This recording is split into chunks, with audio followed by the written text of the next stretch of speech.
janji ya, ada yang saya janjikan dalam pembelajaran kita. Kita mau masuk ke tentang subtemanya kan ketekunan. Orang-orang percaya yang sejati atau orang pilihan sejati ya. Bagaimana mereka bertekun sampai akhir. Nah, mengapa mereka bisa bertekun? Itu bukan karena kemampuan mereka, tetapi karena Allah yang berintervensi di dalam kehidupan mereka. Dan untuk memahami ini lebih dalam, saya membaca beberapa buku referensi, tapi penulisnya biasanya kalau kita di orang Reform kan lebih familiar dengan sistematik teologi, jadi doktrin. Apalagi Pak Andi kan di orang Reform ya, mengerti tentang itu ya. Ada beberapa teman juga. Jadi orang Reform lebih ke sistematik teologi, membahas doktrin-doktrin utama ya, walaupun eh, membahas hal lain. Ya, khotbahnya selalu expository preaching, itu ciri khas. Nah, saya kebetulan dari biblical, jadi saya lebih banyak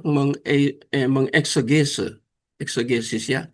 Kemudian saya mempelajari khususnya tentunya eh, bahasa ya, baik Hebrew maupun Greek. Jadi dua itu ya, sehingga saya agak familiar, agak kuat di bidang itu. Nah, saya cek itu ya, semua kata, coba saya tunjukkan ya. Oh, di sini tidak terlalu kelihatan. Di bagian akhir yang saya eksegesis. Nah, ini ketetapan ketekunan ini tadi yang saya buka. Ah, ini. Nah, ini menarik sekali ya. Sebelum kita masuk ke dasar. Di dasarnya saya banyak sekali mengeksegesis. Supaya agak dalam. Nah, ini ada kata, nanti kita lihat di bawahnya lagi ya. Kepastian orang-orang percaya tidak terlepas dari ketekunan mereka. Jadi ketekunan mereka, apakah karena mereka tekun dengan eh, berpusat pada diri atau antroposentris, atau ketekunan itu datang dari luar diri orang Kristen sejati, atau orang pilihan sejati. Nah ini ya, Yesus berkata di sini, ini bertahan, ini ada kata yang penting sini ya. Matius 10 ayat 22. Ya, jadi saya bacakan aja ya. Matius 10 atau Krie tolong bacakan supaya saya fokus. Matius 10 ayat 22, Krie ada? Kalau Krie ada tolong bacakan. Krie. Ada, Bapak. Oke, oke. Matius 10 ayat 22 tolong bacakan. Menarik ini. Matius 10 ayat yang ke-22. Dan kamu akan dibenci semua orang oleh karena namaku, tetapi orang yang bertahan sampai pada kesudahannya akan selamat. Nah, itu orang yang bertahan. Ya. Ini Yesus sedang mengajar para murid. Ini ajaran Yesus langsung ya, waktu dia berinkarnasi. Jadi dia berbicara ada kata yang penting, yaitu orang yang bertahan. Jadi mengalami penderitaan, tripsis ya, itu bahasa Yunaninya. Kemudian orang-orang yang bertahan di dalam penderitaan itu, kata bertahan ini yang saya mau dalami ini. Ya, hipomenas itu verb ya yang belajar bahasa Yunani. Kemudian dia aurits, participle aktif, nominatif, maskulin, singular. Jadi ini pribadi ya. Jadi ini kata sandang ini ya, karena nominatif ya, maskulin. Jadi strong gitu ya. Berbicara tentang masalah pribadi, artinya setiap pribadi ya. Setiap pribadi dari orang-orang yang bertekun itu ya. Tetapi yang menarik di sini ada kata, kalau kata kerja itu biasa, tetapi ada tense yang menarik di sini. Ini aurits. Ini yang saya mau jelaskan, aurits itu ya. Itu kalau dalam bahasa Inggris, karena di bahasa Inggris nggak ada ini. tense ini atau tenses ya, bentuk waktu ini tidak ada. Itu bisa dikategorikan itu past simple ya. Tindakan masa lampau yang telah tuntas atau selesai ya. Digunakan dalam bentuk tunggal itu ya, tunggal. Makanya itu ada singular di belakangnya. Itu aorist ya. Jadi sesuatu yang sudah dikerjakan atau dipersiapkan jauh sebelum terjadi ya di dalam diri seseorang, yaitu orang yang bertekun ya. Jadi itu ya. Jadi menggunakan tense. Tapi ada yang tenses lain dalam bentuk waktu, dalam tenses lain bukan aorist tetapi imperfect. Tindakan masa lampau yang sedang berlangsung menjadi kebiasaan atau belum selesai. Jadi masa lampau masih terus dikerjakan dan belum tuntas. Itu imperfect dalam tense Yunani. Kemudian yang ketiga ada pluperfect. Itu sama dengan past perfect itu ya. Ini bentuk lampau ya. Tindakan yang telah terjadi sebelum tindakan atau titik waktu lain di masa lampau. Jadi menarik. Tapi yang menarik di sini ini aorist tensisnya. Jadi Tuhan waktu mengajar ya para murid waktu dia berinkarnasi ya dia mengajarkan tentang bertahan. Tapi kata bertahan itu sudah ada ya pada masa lampau. Bukan hanya pada waktu Yesus berhadapan dengan para murid. Kalau Bapak Ibu cek semua kata dipilih di dalam Perjanjian Baru ya. Umpamanya Yohanes pasal yang ke berapa itu ya 15 ayat 16. Bukan kamu yang memilih aku. Kata memilih itu menarik ya. Nanti di bawah saya jelaskan itu. Tapi maksudnya saya mau menjelaskan tentang aurits ini. Bukan kamu yang memilih aku, tetapi aku yang memilih kamu. Jadi ini inisiatif itu bukan dari orang-orang yang dipilih. Yang akan bertekun sampai kepada kesudahan. Ya. Jadi bukan mereka, tetapi itu inisiatif Kristus. Dikatakan, aku yang memilihkan. Dan yang berikut, yang kedua, di dalam konsep pilihan, yang memilih itu siapa? Yesus. Kapan dia memilih? Aurits. Yang jadi pertanyaan, ketika Yesus memilih di dalam bentuk lampau, bentuk aurits, itu kapan? Di dalam tensis itu hanya menulis tentang bentuk lampau, auritsnya.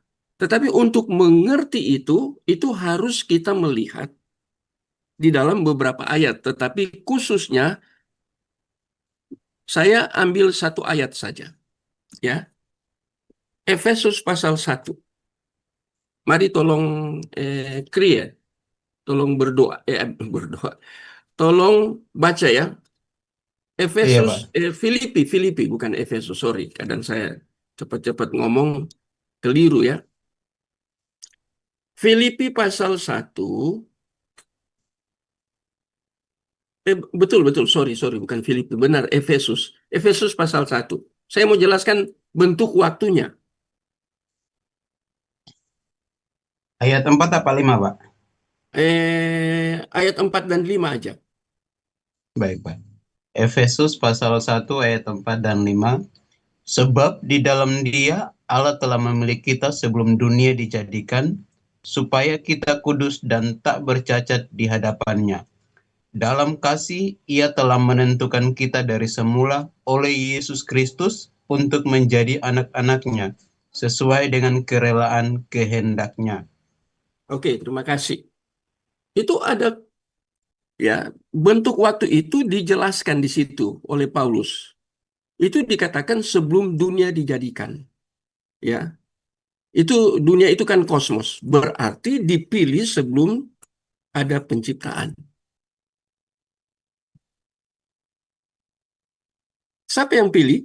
Kristus yang pilih. Kapan dia pilih? Apakah waktu dia berinkarnasi, seperti dia memilih 12 para rasul? Apakah seperti itu? Ya. Jadi dia pilih waktu dia berinkarnasi. Tetapi penetapan pemilihan itu sebelum dia berinkarnasi, dia masih ada di dalam praeksistensi. Yaitu kata semula itu ya, arche. Di dalam eh Yohanes pasal 1 ayat yang ke-1 itu jelas sekali ya, pada mulanya. Kalau di dalam ayat yang kelima di dalam Efesus 1 ini disebut semula. Pada mulanya itu kapan? Apakah pada mulanya Allah memilih orang sehingga mereka boleh bertahan sampai kepada kesudahan? Nanti kesudahan juga itu harus dijelaskan ya. Karena itu juga menggunakan bentuk waktu. Ini yang sulit kita belajar kalau secara biblikal. Kalau kita secara sistematik kita mengerti tentang doktrin predestinasi. Itu berbagian dengan soter atau soteriologi. Ya, tetapi biasanya di S1 tidak sampai sedalam itu. Itu tergantung dosen sih. Ya, tapi biasanya hanya dibicarakan tentang predestinate kalau di dalam teologi reform. Tapi ini yang menarik, ini kata ini di dalam bentuknya itu bertahan itu orits. Kemudian dipilih, ditentukan, itu juga orits. Itu yang menarik, ya. Kapan waktunya, tense-nya, bentuk waktunya orits itu apakah dalam sejarah? Waktu Yesus berbicara, aku yang memilih kamu. Tapi di dalam bentuk orits, kita harus mengerti bahwa bentuk ini Yesus katakan pada waktu dia hadir dalam dunia, berinkarnasi, itu sebenarnya bentuk oris itu menyatakan bahwa Allah telah memilih sebelum dunia dijadikan. Oris itu. Yang di bagian ayat yang kelima tadi kan, dari semula. Kata semula itu kapan? Oris juga kalau dicek tensisnya. Di Roma juga Paulus berbicara tentang dipilih itu juga bentuknya aurits. Saya sudah cek semua dalam bahasa Yunani ya. Jadi sebelum penciptaan, di dalam attributes kemahatauan Allah, ya Allah Maha Tahu, itu kan the attributes of God, salah satunya itu Allah Maha Tahu. Sebelum dia ciptakan segala sesuatu, dia sudah memilih orang-orang yang akan dihadirkan di dalam dunia. Jadi ini banyak pengertiannya ya. Jadi ketika kita hadir dalam dunia, ini bukan kebetulan. Sudah ditentukan oleh Allah. Prosesnya tentunya ya melalui kelahiran. Ya. Yang kejadian 1 perintah ada imperatif di situ untuk beranak cuculah dan penuhilah bumi. Itu kata perintah ya. Kata perintah itu ya itu apa berkat itu barokah dalam bahasa Ibrani ya. Jadi di dalam berkat itu ada disertai dengan kuasa Tuhan di dalam kalimat imperatif perintah harus beranak cuculah.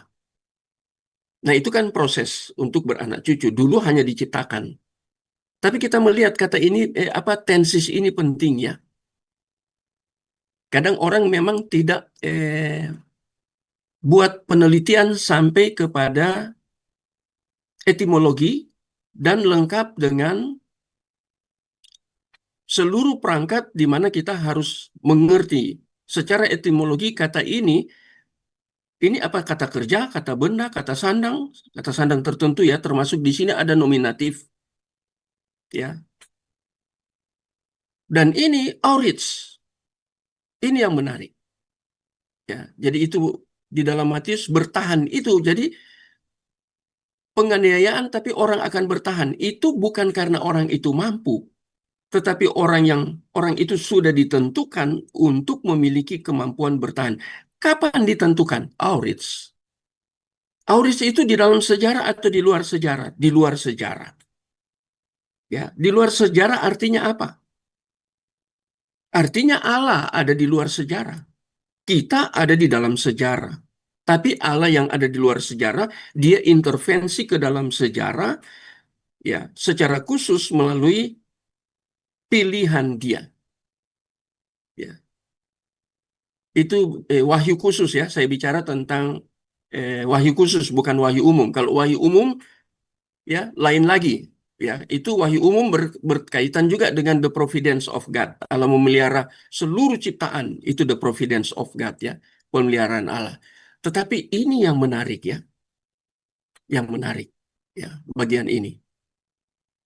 Jadi jelas ya. Nah, sekarang ini John Murray ya, seorang teolog menyampaikan dengan cara yang sangat tegas sebagai berikut. Ketekunan berarti keterlibatan pribadi itu dalam pengabdian yang paling ketat dan terkonsentrasi ya, kepada sarana-sarana yang ditetapkan Allah. Kata ditetapkan juga itu outreach untuk mencapai tujuan penyelamatannya. Jadi John Murray juga ini ya, dia katakan seperti ini ya. Mengapa orang-orang Kristen sejati atau orang pilihan sejati, mengapa mereka bisa bertahan sampai ke dalam kekekalan? Ini menarik sekali. Ya, kemarin sudah saya bahas ya, bahwa orang yang sudah dipilih, mereka bertekun, mereka bisa jatuh, bisa. Itu di dalam 1 Korintus pasal 3 itu teguran Paulus itu begitu keras kepada orang Kristen yang ada di jemaat Korintus. Ya, yang kemudian dia kategorikan di dalam 3 kategori ya, orang Kristen. Kemarin juga saya sudah jelaskan, tapi kadang saya ulang-ulang ya, apalagi di dalam LAI itu kurang tepat, terjemahannya kurang tepat. Ya, itu ada anthropos psikos, anthropos sarkinois, kemudian anthropos pneumatikos. Semua ada di dalam Kristus, tetapi ada 3 model. Ya, psikos, sarkinois, kemudian pneumatikos. Itu Paulus katakan ketika dia melihat jemaat yang ada di Korintus. Dia dipimpin, disingkapkan apokaliptis oleh Roh Kudus. Ketika dia menulis, dia dipimpin oleh Roh Kudus. Itu Theopneustos ya. Ketika dia menulis, dia dipimpin oleh Roh Kudus, sehingga hasil tulisannya bukan karya dia, tetapi karya Roh Kudus ya, yang mengendalikan dia. Itu belajar di bibliologi ya. Itu tentang penulisan Alkitab melalui para nabi dan rasul. Ya, jadi kita bisa pelajari itu secara dalam ya. Jadi itu. Jadi Murai tepat. Cuman Murai tidak katakan tidak buat di dalam eksegesis. Karena kata ditetapkan Allah itu juga ada origin bentuknya di dalam kekekalan. Ya. Jadi bukan Allah sekonyong-konyong kemudian menetapkan. Tidak. Itu ya, ada kata kunci tadi kembali di Efesus itu ya.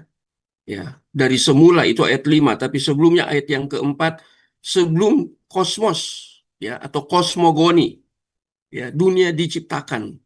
Berarti pemilihan itu terjadi dalam kekekalan.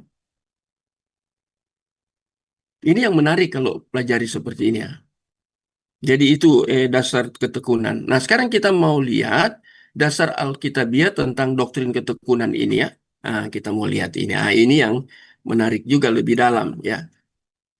Ini wes, halamannya sudah banyak sekali dah.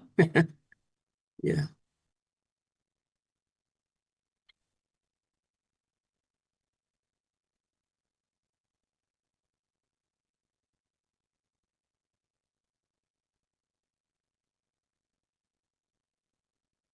dasar dasar biblikalnya, dasar Alkitabiahnya ya. Biblikal berarti ya. Nah, ini menarik. Ada orang yang menentang ajaran ini. Nah, ini pasti Bapak Ibu yang sudah belajar pasti sudah mengerti. Siapa yang menentang? Pasti Armenian. Orang Injili juga ada orang Injili. Apalagi orang liberalisme. Pasti tidak percaya doktrin ini. Ya. Nah, itu makanya di dalam paragraf awal di dalam kita membahas atau membicarakan tentang dasar Alkitabiah tentang ketekunan ini, nah, ini ada pihak yang menentang ajaran ini.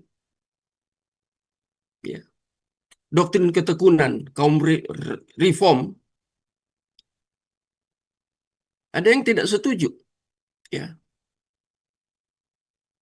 merupakan diskusi logis dari doktrin-doktrin Calvin lainnya dan bukan merupakan ajaran yang beredar kepada Alkitabiah.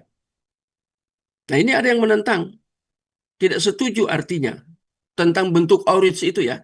Apa mereka tidak cek sampai bentuknya? Ya, itu terjadi di masa lampau di luar sejarah. Nah, ini Howard Marshall. Apa yang dia katakan? Pada poin ini memberikan kesan kepada seseorang ketika dia membaca tulisan para Calvinis, yaitu tampaknya mereka menerima doktrin ketekunan final. Ini kata Marshall, ya. Jadi ketekunan itu ultimate, final. Finalnya sampai kapan? Sampai kepada kekekalan. Ya, itu final. Dapat dianggap sebagai akibat dari doktrin predestinasi. Ya, ini memang benar. Ini bagian dari doktrin predestinasi, ini ketekunan, ya, terhadap individu tertentu yang telah ditetapkan untuk diselamatkan. Itu kan predestinasi, ya, predestinasi ganda, ya. Dan ini yang menarik, ya. Ini pandangan dari Howard Marshall, ya. Dia membicarakan ini. Ini hanya pengantar, nanti kita lihat di bawahnya ya selanjutnya. Tapi ini menarik. Jadi ada yang setuju terhadap doktrin ini dan ada yang tidak setuju. Ya, yang tidak setuju kebanyakan itu ya kita sudah tahu ya, Armenianism, ya, golongan Armenian, ya, yang bertentangan dengan golongan Reform, ya, berbeda. Sama-sama pakai Alkitab, tetapi ketika menghermeneutik atau menginterpretasi terjadi perbedaan. Memang kemudian kalau kita lebih dalam lagi, yang perlu ditanya apakah ketiga orang menggali ini, buat penelitian, ya, apakah mereka mengalami apa yang disebut dengan potiso, ya, yang di dalam bahasa Inggris illumination, yang sudah di Indonesia kan, ya, iluminasi. Apakah Roh Kudus yang sudah tinggal di dalam diri mereka itu bekerja ketika mereka sedang membaca Alkitab, apalagi bukan hanya sekedar membaca, membuat satu penelitian tentang satu doktrin di dalam sistematik. Apakah mereka dipimpin oleh Roh Kudus? Sehingga mereka dibawa untuk masuk lebih dalam, ya, sampai kepada bentuk waktu dipelajari. Ini kata benda, apa kata kerja, atau kata sifat, atau kata sandang tertentu. Oh, itu jadi menarik. Ya. Dan ini Howard Marshall, ya, katakan. Ya, saya lanjut. Namun kenyataannya tidak demikian. Doktrin ketekunan orang percaya sejati bukan sekedar, ya, didiskusikan dari doktrin-doktrin lainnya dan bukan didasarkan atas alasan-alasan filosofi. Di semester berapa saya mengajar tentang eh, bagaimana pandangan teologis dan pandangan filosofis. Masing-masing dulu. Kemudian yang kedua, bagaimana kemudian dua pandangan ini kemudian diintegrasi. Saya menggunakan seorang pakar Reform dari Reform, ya, dia sudah meninggal, yaitu Cornelius Van Til. Ya, Van Til terkenal ya.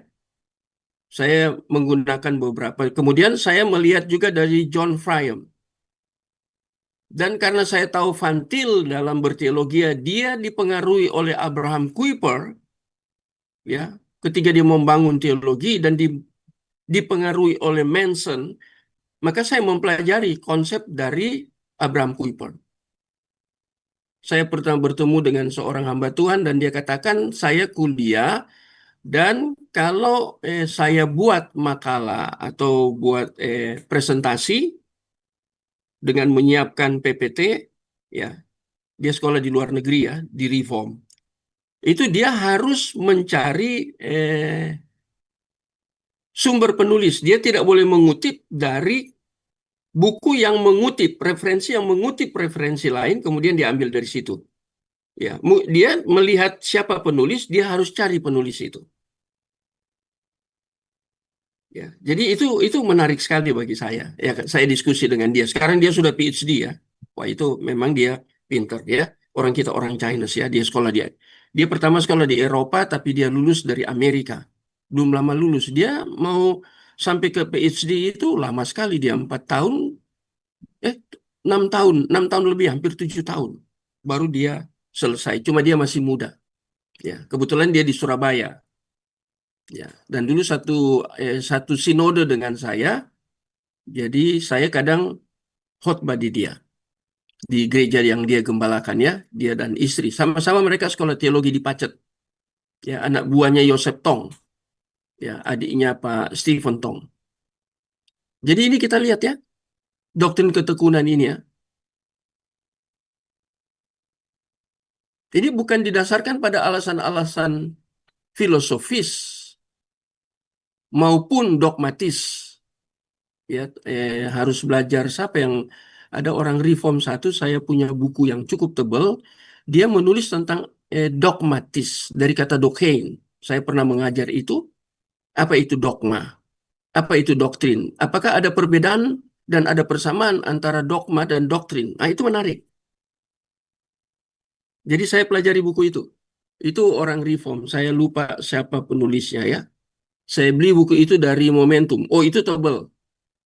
Sekitar 400 atau 500-an halaman ya, cukup tebal ya, dengan cover hardcover ya.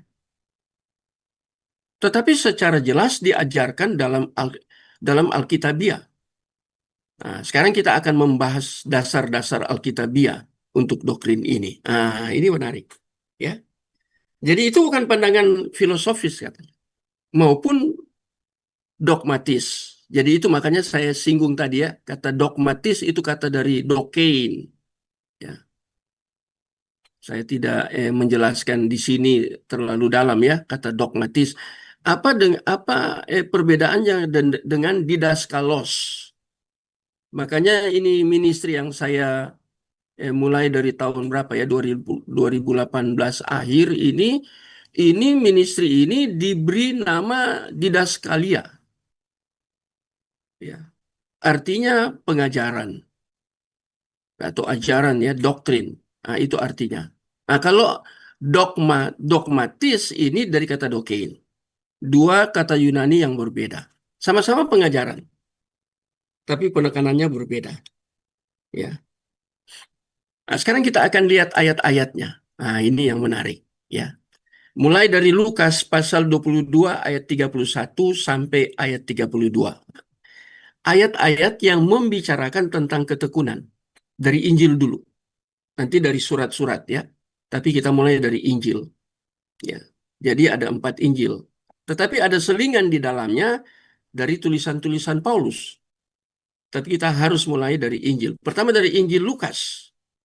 Di dalam konteks ini Yesus sedang melayani dalam arti memperingatkan serangan iblis. Ini masalah Petrus ya. Namun Yesus sudah bersyafaat. Berdoa di situ kan kalau kita cek teks aslinya itu bersyafaat. Ya. Apa itu syafaat? Saya membaca satu buku dari Amerika yang sudah ditranslate itu bersyafaat itu dalam bahasa Latin intercedera. Apa itu intercedera? Cedera. Inter itu artinya berdiri di antara. Berdiri. Eh, Cedera itu berdiri, kemudian inter itu di antara. Jadi intercedera itu berdiri di antara. Sebentar ya. Sebentar.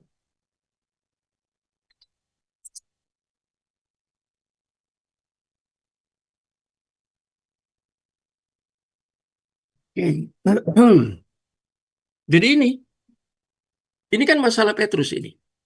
Konteksnya ini Petrus yang akan menyangkal ya. Tapi kemudian ada doa. Doa di situ bersyafaat. Agar iman Simon, itu masih disebut Simon ya. Simon kemudian dia yang menjadi Petrus, Yohanes pasal 1 ayatnya yang saya lupa ya, 40 berapa itu ya. Itu saya bacakan ya, supaya kita mengerti ya. Jadi saya lebih senang karena orang biblikal Harus seperti ini ya. Yohanes pasal 1 ayat berapa dia ya? Nah, engkau akan menjadi Kefas. Oh iya, iya, ya ini. Yohanes 1 ayat 42. Coba tolong baca Yohanes 1 ayat 42. Yohanes pasal Pasal 1 1. ayat 42. Ia membawanya kepada Yesus. Yesus memandang dia dan berkata, "Engkau Simon, anak Yohanes, engkau akan dinamakan Kefas," artinya Petrus. Ada perubahan nama di situ. Tapi ada bentuk waktu di situ kata akan. Itu the future. Di dalam bentuk waktu Greek ya, itu the future. Jadi akan. Dan kita harus cari tahu kalau kita meneliti seperti ini, hanya soal nama kelihatan sederhana. Tapi ketika di eksegese itu menjadi dalam. Yang menjadi pertanyaan, kapan Simon itu jadi Petrus? Apa artinya Petrus dari kata Petra? Dalam bahasa, dalam Greek ya, Yunani. Nah, itu menarik. Nah, ini bagian ini, teks ini membicarakan tentang dicobai, ada serangan, ya. Tapi didoakan, ya. Dikatakan di sini iman tidak gugur. Nah, menarik ya. Jadi pistis itu iman, faith itu tidak gugur.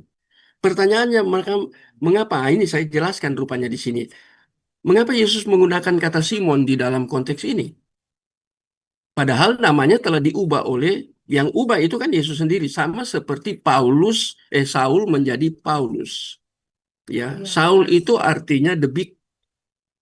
Ya, kalau Paulus itu artinya small, kecil.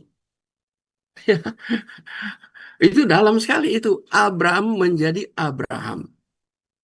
Yakub menjadi Yisrael. Ada L di belakangnya ya. Yisra, L. L itu menunjuk kepada Allah. Tapi dalam bentuk jamak. L jamak ya. Elohim jamak. Kecuali Eloha. Eloah. Itu dalam bahasa Ibrani itu baru tunggal. Ah, itu menarik. Tapi kembali ke sini ya. Diubah namanya.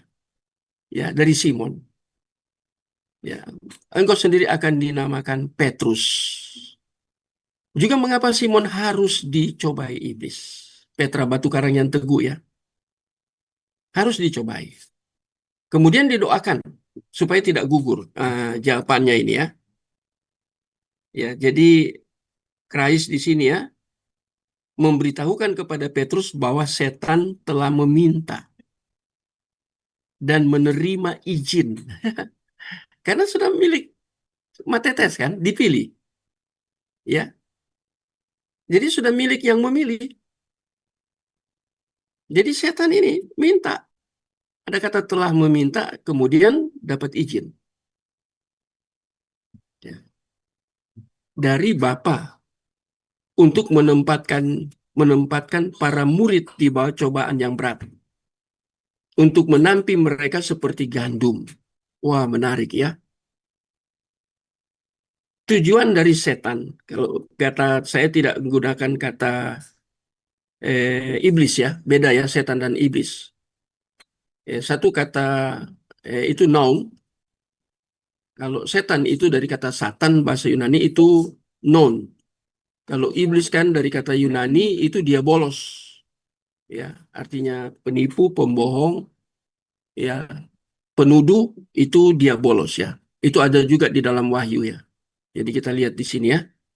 Jadi di sini ini ya untuk memecah belah kelompok ini untuk mengikis kesetiaan. Ya kata kesetiaan juga sama dengan itu yaitu pistis. Ya. Jadi itu ya ini dan dengan demikian menjadi karya sang ini ya karya sang itu soter di situ ya menjadi sia-sia soternya.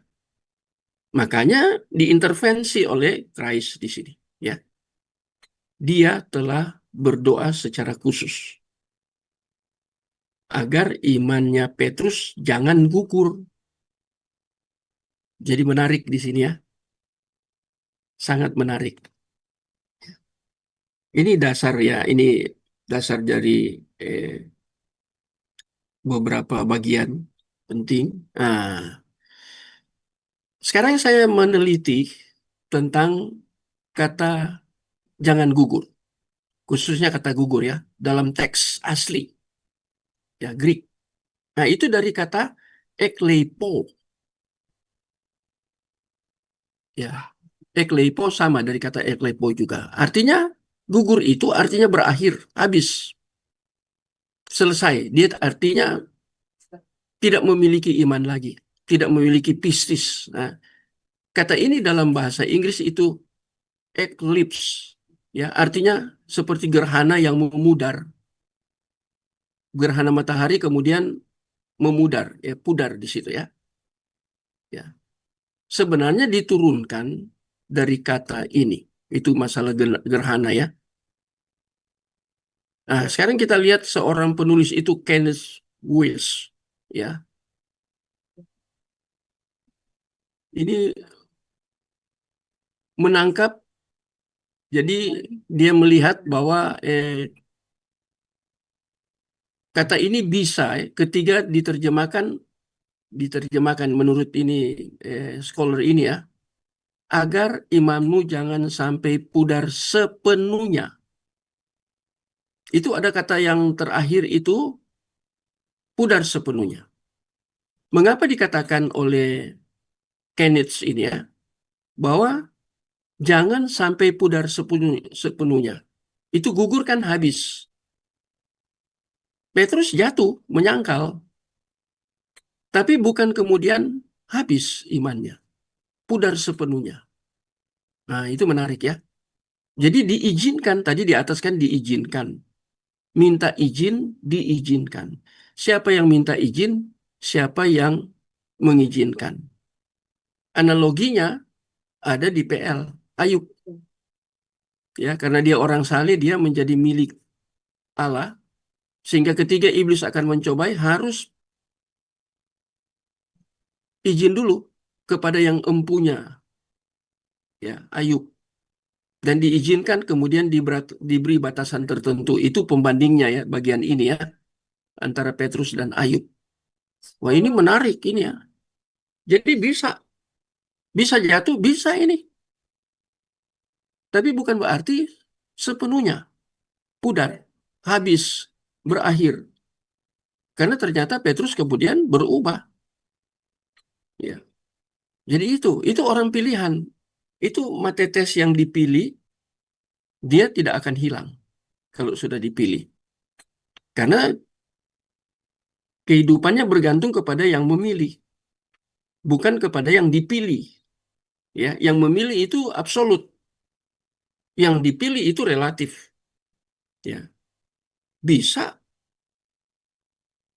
jatuh bisa, tetapi tidak mungkin pudar sepenuhnya. Ya, secara apa?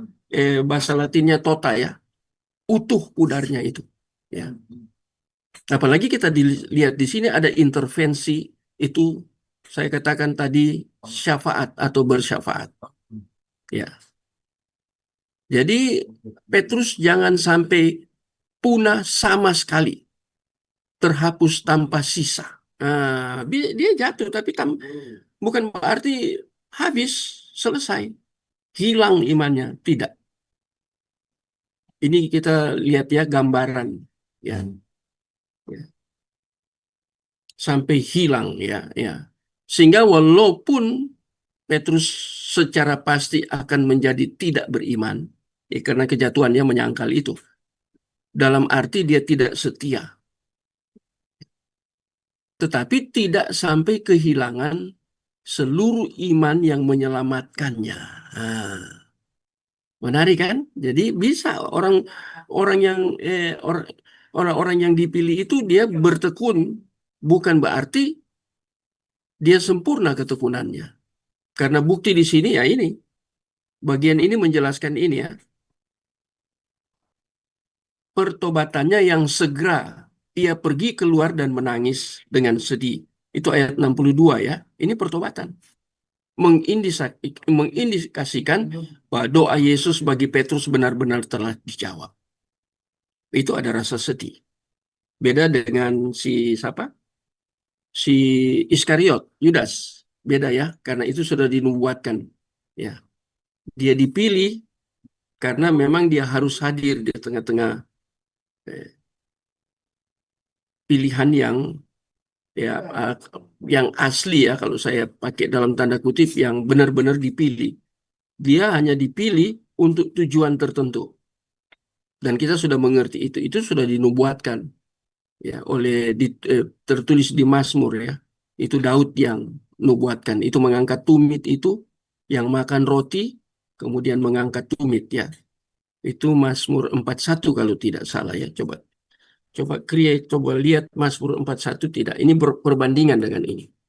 Dia tidak akan tekun ya.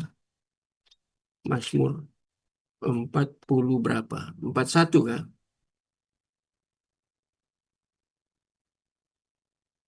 Atau ayat Mazmur 40 ayatnya kadang saya lupa ya.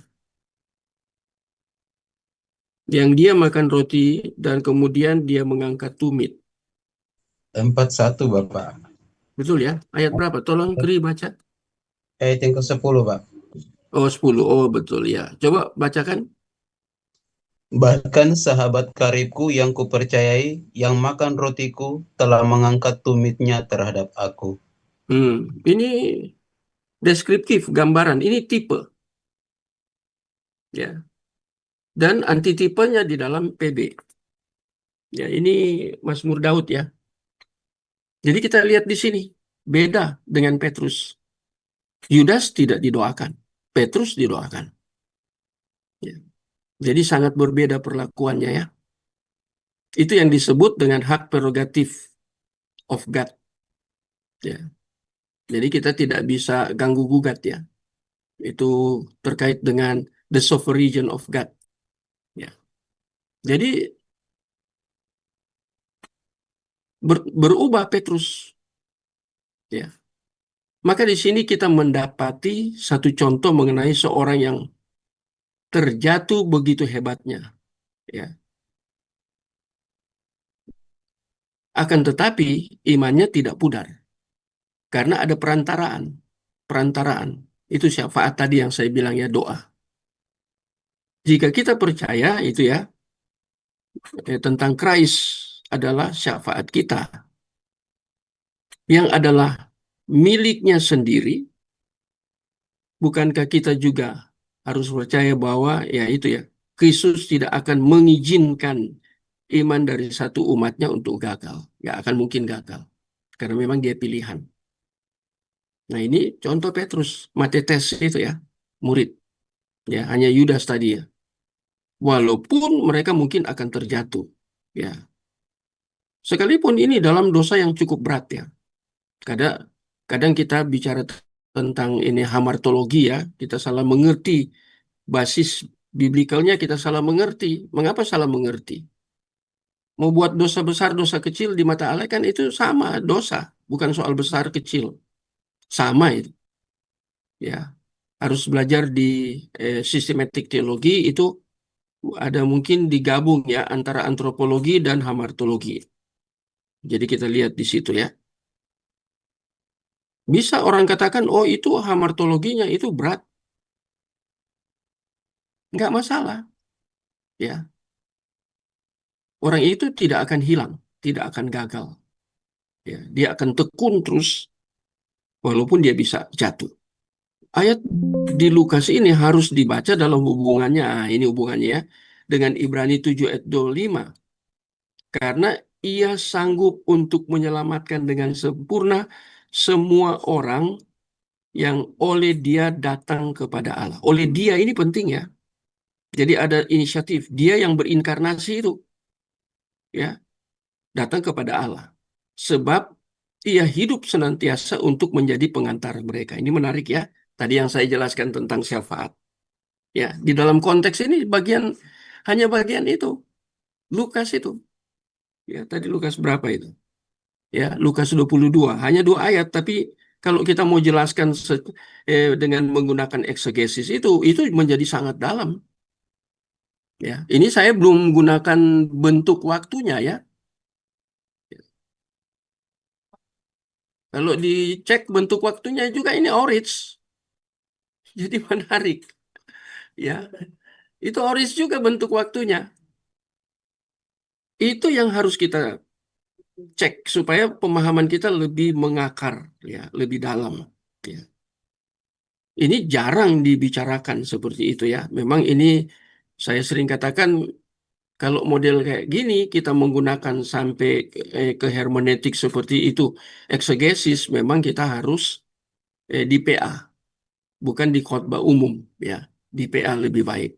Ya, kita bisa menggali lebih dalam, menjelaskan lebih dalam, lebih luas, lebih panjang waktunya ya PA. Jadi ini menarik ya. Dia menjadi syafaat, pengantara di situ. Itu yang membuat ketekunan itu akan terus berlangsung, walaupun bisa keliru.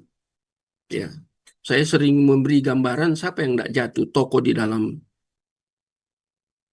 Perjanjian Lama di Old Testament. Siapa yang tidak jatuh? Abraham jatuh, ya. Daud jatuh, Salomo jatuh. Siapa tokoh yang tidak jatuh? Musa aja tidak diizinkan karena buat kesalahan, ya, untuk masuk ke tanah Kanaan itu. Jadi kelihatannya kesalahannya sepele, ya. Tetapi kita lihat di situ ya. Jadi itu mereka bisa jatuh, padahal mereka ditokohkan, ya. Artinya tidak ada orang yang sempurna. Tokoh pun ya bisa jatuh. Jadi tidak ada yang kebal, tapi mereka dipilih. Kalau kita bandingkan dengan PL, hanya Saul yang kemudian pengurapannya diangkat. Ya, tetapi Daud tidak, Salomo tidak. Ya, dia jatuh ke dalam penyembahan berhala ya. Sering disebut dengan pada masa kini itu sinkritis. Ya, jadi jatuh di area itu, sinkritis. Hilang dia. Ya, pengurapannya diangkat. Tapi Daud nggak pernah. Salomo yang begitu mengerikan ya. Ya, poligaminya begitu mengerikan. Tapi tidak ada satu kata pun dicek dalam teks asli pun tidak ada bahwa Saul itu kemudian ditinggalkan oleh Roh Kudus yang waktu itu kan eh, melalui diurapi, ya, karena dia raja ya, ada 3 kelompok yang diurapi di dalam PL, ya, tentunya sudah dipelajari ya. Tapi kita lihat di sini ya, ada pengantara, ya. Jadi bukan Petrusnya, ternyata Petrus itu bisa jatuh, ya. Tapi ada yang topang dia itu, ya. Sampai kemudian kalau kita teliti terus itu tentang para martir terkait dengan rasul itu, Petrus salah satu martir. Itu menarik. Ya. Jadi karena lihat ini ada pengantara. Pengantara itu sedang berinkarnasi. Makanya dia langsung bersyafaat. Ya, menarik. Nah sekarang yang kedua kita lihat ini bagian ini. Tadi sudah satu ya. Sekarang kita lihat ini. Yohanes 5 ayat 24. Tolong Kria baca. Yohanes 5 ayat 24. Kria masih ada ya. Silakan. Masih, Pak. Yohanes 5 ayat yang ke-24. Aku berkata kepadamu, sesungguhnya barang siapa mendengar perkataanku dan percaya kepada Dia yang mengutus aku, ia mempunyai hidup yang kekal dan tidak turut dihukum, sebab ia sudah pindah dari dalam maut ke dalam hidup. Ada kata di situ ya. Ada kata hidup yang kekal. Kata hidup itu pertama itu bukan bios tapi zoe. Kalau kita cek dalam teks asli itu, kata hidup itu spiritual man dalam bahasa Inggris. Kalau bios itu natural man. Kemudian eternity di sini, ya, hidup yang kekal. Nah, ini menarik ini ya. Dia ajarkan ya dua hal urgent, penting ya. Apa yang diajarkan? Ini yang membuat menarik bagian ini ya. Ada kata mendengar di sini. Ya, mendengar itu bandingkan dengan Roma itu ya. Kita sudah familiar dengan ini ya. 10 ayat 17. Iman itu timbul dari pendengaran. Ya, dikaitkan dengan firman. Iman, pistis itu dikaitkan dengan firman Tuhan. Saat mendengar, terjadi apa yang disebut potiso, memahami. Ya, kalau masa sekarang, ya. Dulu saat mendengar, apakah menggunakan kata potiso? Potiso ini kan terkait dengan Holy Spirit, illumination. Ya, di dalam konteks dulu, apakah menggunakan potiso? Dia memahami, paham. Mengapa mendengar bisa memahami? Itu apakah karena dia mampu? Padahal dia sudah mengalami apa yang disebut dengan total depravity, kerusakan total. Ya, kalau belajar tersendiri itu ya, di dalam hamartologi itu ada bagian yang harus kita belajar tentang total depravity. Ya, kerusakan total. Saya membaca skripsi dari PDT Tommy Matakupan. Dia kuliahnya di STT, dia kuliahnya di SAAT, Seminar Alkitab Asia Tenggara yang ada di Malang. Kemudian dia melanjut ke 3 STTRII, ya, yang Pak Deki kuliah ini ya. Nah, dia lanjut di situ dengan gelar MDiv. Mengapa dia bergelar MDiv? Karena dia dari S1 umum, ya, sehingga mereka harus MDiv dulu termin apa? Kalau sekolah STT-nya baik, nggak boleh dari S1 umum langsung MTH, nggak boleh. Ya, di tiga masih seperti itu ya. Itu ada alma mater yang saya belajar dulu itu harus ke MDiv dulu 2 tahun. Baru dari MDiv ke MTH waktu dulu ya itu 3 tahun bukan 2 tahun. Ya, jadi kalau kita dari kuliah umum ya dengan gelar umum, kemudian kita ke teologi, kita harus ambil MDiv. Tidak perlu ambil S1 karena di MDiv itu yang dipelajari itu martikulasi yang ada di S1 tapi tidak seluruhnya. Nah, jadi itu ya, ini gambaran aja. Tapi kita kembali ke sini ya. Itu menggunakan potiso. Ya, kalau tidak ada penerangan itu pekerjaan siapa? Pekerjaan ya Holy Spirit. Sehingga pendengar diteguhkan berdasarkan iman pistis ya, iman pisteos. Itu dari kata pistis yang telah dianugerahkan. Ini pakai kata karis ya. Itu di teks itu di Roma tadi 10 ayat 17 itu di teks itu tertulis kariti. Dari asalnya dari kata karis. Jadi kemampuan mendengar harus berbasiskan anugerah. Karis kan? Ya. Jadi kalau tidak berbasiskan anugerah, mendengar tidak akan bisa ada pistis, ada faith, walaupun sudah mendengar. Mau saya berikan contoh, bandingkan, ini saya berikan contoh ya. Nah, saya sudah pernah sampaikan ini, tapi eh, ada yang belum dengar ya. Matius pasal 13. Nah, sekarang kita lihat Matius. Ini Matius 13 ini berbicara tentang Basilea Uranon. Nah, kita lihat bandingkan dengan ini ya. Ya, walaupun mendengar tidak ada jaminan untuk kemudian punya faith. Nggak ada jaminan. Bukan saya yang ngomong. Ini yang ngomong siapa? Christ. Nah, sekarang baca Matius pasal 13. Ayat apa? Ayat 10. Ayat yang ke-11. Nah, mari tolong baca. Kriye. Matius 10, Matius 13 ayat 10 dan ayat 11. Tolong baca, Kriye. Matius 13 ayat 10 dan 11. Maka datanglah murid-muridnya dan bertanya kepadanya, "Mengapa engkau berkata-kata kepada mereka dalam perumpamaan?" Jawab Yesus, "Kepadamu diberi karunia untuk mengetahui rahasia kerajaan surga, tetapi kepada mereka tidak." Ini, ya.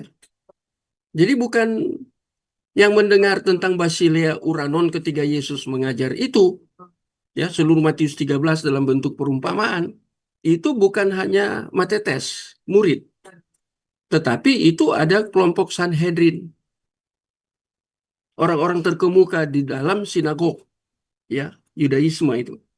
Mereka hadir.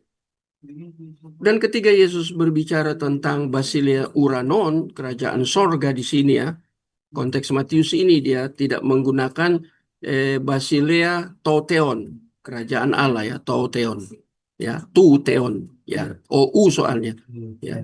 Jadi waktu Yesus mengajar itu Basilea Uranon itu ada kelompok lain di luar pilihan. Kalau saya bagi tiga. Di situ ada murid, ya, tapi murid yang asli dipilih, ya, mengalami predestinasi dengan yang tidak, yaitu Yudas, sudah dua kelompok. Yudas Iskariot. Yang kedua itu di luar murid. Siapa itu mereka? Yaitu kelompok Sanhedrin.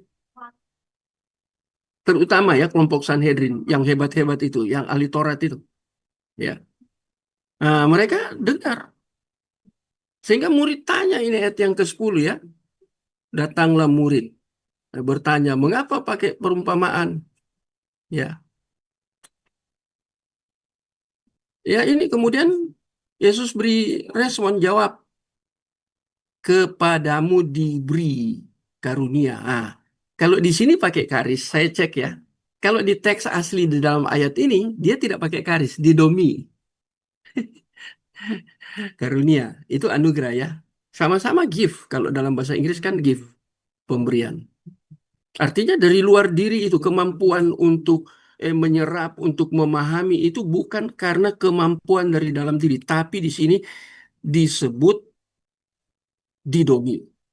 Ada di sini diterjemahkan oleh LAI karunia. Karunia untuk mengetahui. Ya, kalau saya cek lagi dalam teks asli itu kata mengetahui juga dua. Ya, saya hati-hati sekali ini kalau sudah eksegesis, ya. Ya. Apa itu kata mengetahui atau tahu? Ketika dengar jadi tahu, pengetahuan kan tahu. Tapi yang di situ yang muncul bukan epistemologi. Yang muncul itu apakah dia oida atau dia ginosko.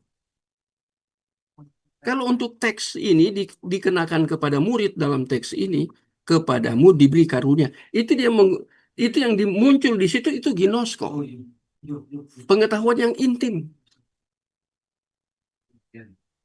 Itu menarik. Ya. Jadi mereka tahu rahasia. Musterion. Rahasia apa? Basilea Uranon. Kerajaan surga. Tetapi kepada mereka tidak. Tidak. Yesus langsung bagi, ya. Sama-sama dengar. Ada yang diizinkan untuk memahami. Karena berdasarkan didomi, bukan karena kemampuan.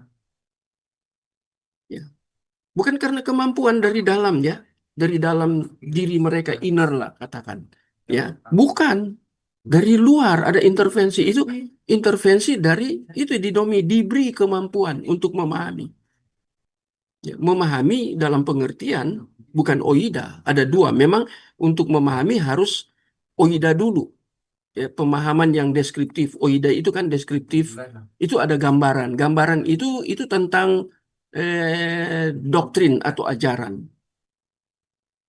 Baru ajaran itu kemudian kita kemudian muncul di ginosko itu, yaitu ginosko itu intim, intim dengan ajaran itu. Dalam pengertian itu dalam bentuk adjektif itu percaya. Ya. Kalau iman itu kan dalam bentuk kata kerja, verb. Tapi ini mereka bisa menjadi percaya. Nah, coba tolong baca ayat berikutnya. Tolong Kri ayat yang ke berapa itu. Kadang saya tidak bisa lihat ayatnya kekecilan. Ayat 14. Tolong Kri baca. Ini dikutip oleh Yesus ini dari PL loh. Ayat Ayat 14-nya 14. Kri. Ayat 14. Maka pada mereka genaplah nubuat Yesaya yang berbunyi, kamu akan mendengar dan mendengar, namun tidak mengerti. Kamu akan melihat dan melihat, namun tidak menanggap. Nah, itu yang bagian A. Kamu akan mendengar, tapi tidak mengerti, tidak memahami. Itu menarik. Jadi enggak semua seluruh yang dengar itu bisa paham. Nggak bisa mengerti. Ya, kemudian pengertian itu membawa kita untuk intim. Intim itu artinya percaya. Ya, itu kata percaya itu pakai kata sifat ya, adjektif. Tidak seluruhnya bisa seperti itu. Hanya orang-orang tertentu yang diberikan, ya, itu yang disebut didomi. Itu ya. Jadi lihat ya, ini dalam sekali. Saya jelaskan satu-satu ya. Mengapa orang bisa bertekun? Ini karena ini mendengar. Ya. Mereka dengar, hasilnya beriman. Ya. Ini kemampuan mendengar itu berbasis anugerah. Dan semua ini merupakan, ini pekerjaan Roh Kudus, Holy Spirit, di dalam hidup umat pilihan. Artinya, hanya umat pilihan. Ya.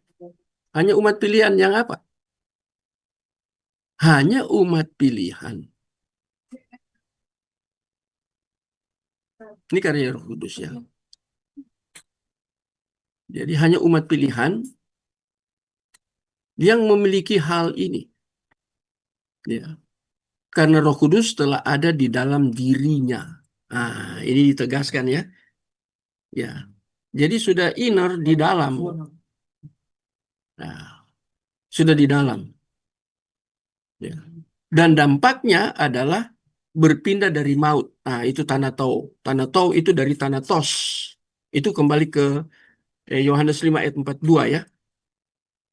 Jadi saya meminjam dari Paulus, padahal Yesus, ini pengajaran Yesus. Yohanes 5 ayat 24. Yesus mengajar murid. Ya. Kemudian ambil dari Paulus itu Roma tadi 10 ayat 17 itu ya kata mendengar karena menjelaskan tentang itu. Mendengar dan iman. Nah, sekarang ini orang-orang yang mengalami apa yang disebut didomi tadi yang saya katakan di atas, ini mereka itu berpindah dari maut. Maut itu kan kematian. Death spiritual. Ini bukan kematian rohani di sini ya. Memang spiritual, tetapi spiritual dalam pengertian sampai kepada kekekalan, eternity. Tetapi lebih jauh terkait dengan eternity. Ya, death eternity. Ya, kematian kekal. Orang percaya mengalami kematian walaupun dia rohani? Iya, mengalami kematian fisik. Tapi bukan rohaninya yang mati. Karena dia sudah mengalami soe. Dia mengalami soe dari mana dasarnya dia mengalami soe? Siapa sumber dari soe itu? Soe bukan di NTT ya. Siapa sumber dari soe itu? Nah, kembali lagi saya harus katakan Yohanes 10 ayat 10b. Ya, aku datang untuk memberi, give. Didomi juga yang muncul di situ. Ya, aku datang untuk memberi hidup. Kata hidup di situ soen. Dari kata soe. Ya, kata Yunani yang muncul di teks itu soen. Tapi asal katanya dari kata soe. Atau zozo. Bukan zozo ya, itu keselamatan ya. So ya. Bisa juga itu. Di teks Yunani ya. Jadi mereka itu mati. Ya. Oh, ini tidak mati ya, berpindah dari maut, dari kematian kekal. Dan itu kan Yohanes pasal 5 ayat 24, Yesus katakan kamu tidak akan berpindah dari maut. Maut itu kan tanato, tanatu. O-u kan baca U dalam bahasa Yunani ya. Dari kata thanatos. Itu kalau kita pelajari teks Yunani, kenapa dia ada akhiran os, kenapa ada akhiran OU, itu kata sandang itu. Kalau saya jelaskan, waduh, habis waktu tambah dalam ya. Itu padahal cuma satu kata loh. Tapi kalau orang eksegese kan kayak gitu ya. Dijelaskan sampai serinci-rinci mungkin itu. Ya, itu orang yang eksegesis ya, atau orang-orang yang eksegesis sering digolongkan teologi biblical yang kuat di dalam teologi biblical. Jadi kita lihat di sini ya. Hmm. Jadi tidak mengalami kematian, bukan kematian rohani sejak awal. Ini kematian yang, kalau kematian rohani kan semua sudah mati secara rohani kan, karena keturunan Adam. Bandingkan dengan Roma 5 ayat 12. Itu dosa yang menular kepada seluruh keturunan Adam. Itu kematian. Dia masih hidup. Biosnya masih ada, natural man masih ada, tapi dia dead, mati. Apakah mati fisik? Bukan. Hubungan dengan Allah putus. Ketika dia masih hidup di dalam dunia ini secara kontemporer atau temporer sementara ya. Tapi yang menakutkan ini di dalam konteks ini berpindah dari maut ini eternity, kematian kekal. Dan Yesus katakan mereka tidak akan alami karena mereka mendengar kemudian mereka beriman sehingga tidak mengalami. Ya, jadi dia bisa jatuh, iya, oke, tapi dia tidak akan hilang. Ketekunannya tidak akan hilang, bangkit kembali ya.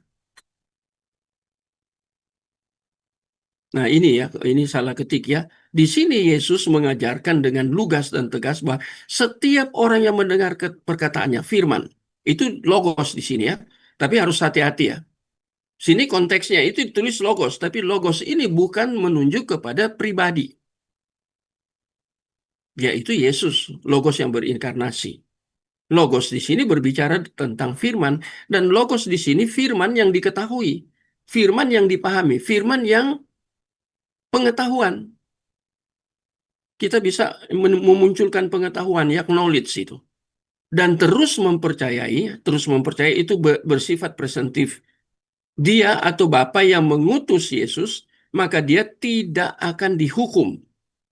Dihukum itu kan di ke depan ya, the future itu tense-nya kata dihukum ini itu bentuknya akan datang ketika Yesus datang kedua kali.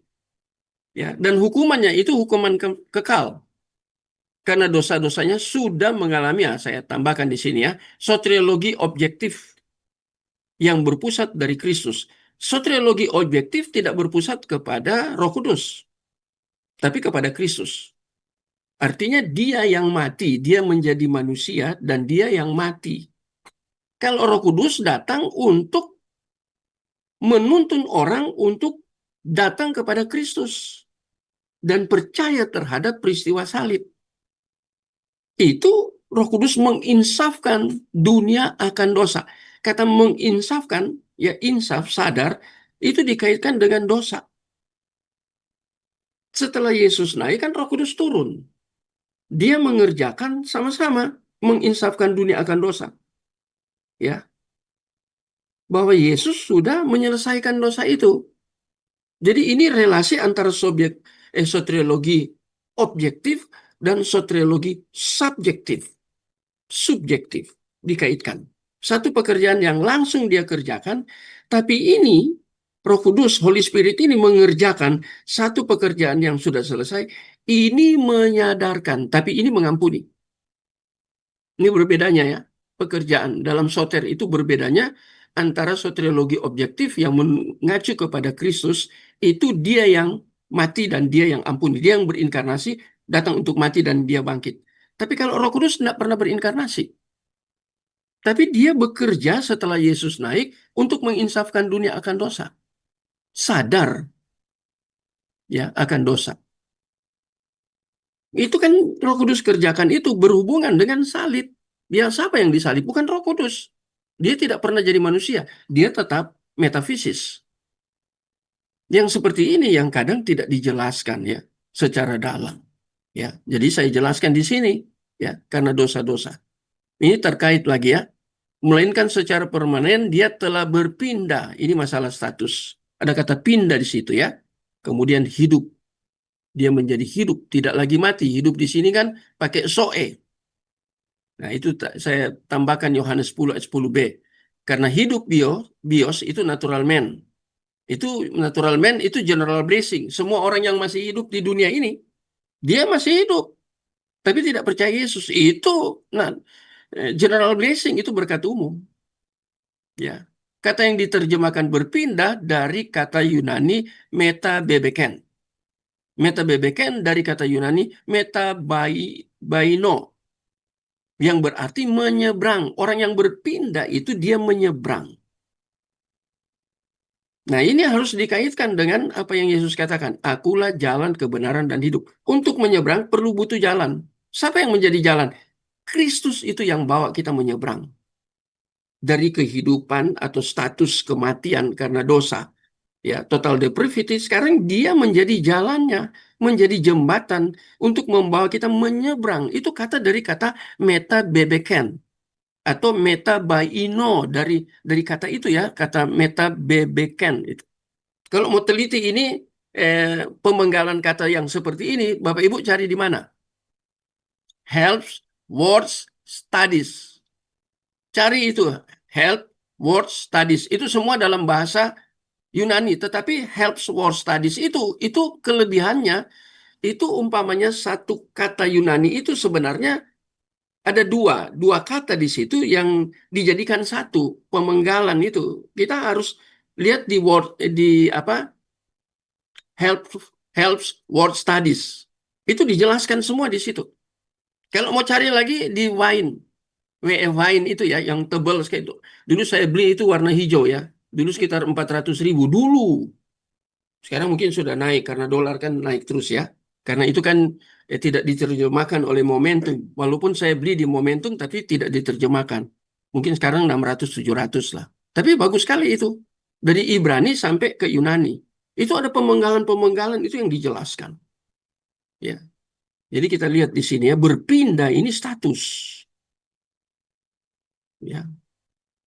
Dan kata berpindah ini dari kata Yunani ini menggunakan bentuk perfect tense. Ya, tense yang mendeskripsikan kegiatan di waktu lampau. Kegiatan itu apa? Yang setting sehingga orang bisa menyeberang itu sudah ditentukan pada waktu lampau.